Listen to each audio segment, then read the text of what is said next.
শোন শোন,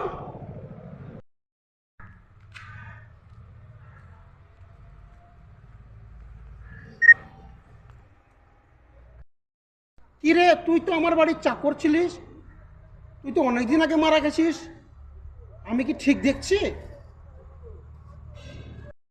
ঠিকই দেখছেন বাবু, আমি এখন জমদূত। ওই যে লোকটিকে দেখতে পাচ্ছেন,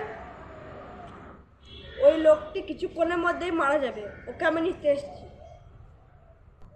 ইয়ার কি মারছিস নাকি? জমদিতের আবার এমন পোশাক হয়, এরকম জিন্সের প্যান্ট, এরকম কোট, হাতে একটা কিরকম গদা, হ্যাঁ জমদিতের আবার এরকম পোশাক হয়? ইয়ার কি মারছিস আমার সাথে?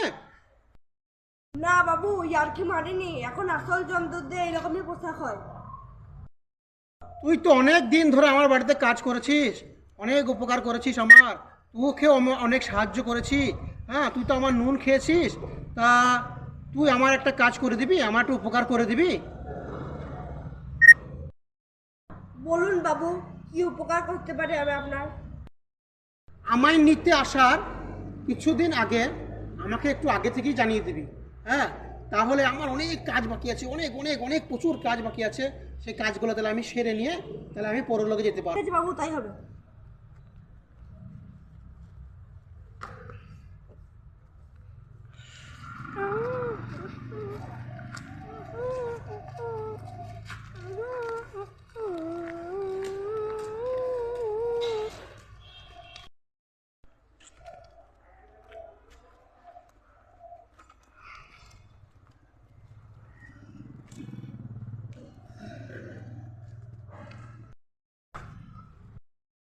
কি রে কবে আসবি নিতে?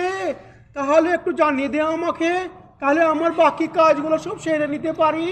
অনেক কাজ বাকি রে বাবা, তাহলে কাজগুলো সেরে নিয়ে আমি মরতে পারি। একটু জানিয়ে দিস কবে আসবি, একটু বলে দিস বাবা। আপনাকে তো নিতে এসেছি বাবু। নেমো খারাম, বিশ্বাসঘাতক, বেঈমান, আমার নুন খেয়ে আমার সাথে বেঈমানি করলি। তুই আমাকে বললি যে আগে থেকে জানাবি, মরার আগে জানিয়ে যাবে, যে আমার সাথে এরকম বেঈমানি করলি। নেমো খারাম। আমরা তো নিজে আসতে পারি না বাবু, নিয়ম নেই, আমরা নোটিশ পাঠাই। দেখেন, আপনি যেমন আগে খেতে পারতেন, এখন কে সেরকম খেতে পারেন? না এখন আর সেরকম খেতে পারি না। আগে যেমন স্পষ্ট দেখতে পেতেন, এখন কে সেরকম দেখতে পান? দেখতে পাই না। কত রকমের ওষুধ খান, প্রেসার, সুগার, হার্টের ওষুধ খান, একটু রাখিলে হাঁটেন, একটু হাঁটলে হাঁপিয়ে যান। এইগুলো সবই নোটিশ বাবু, আমরা নোটিশ পাঠাই, কিন্তু আপনারা পড়েন না, দেখেন না, যা পরে আমাদেরকে দোষারোপ করেন। এখন চলেন বাবু।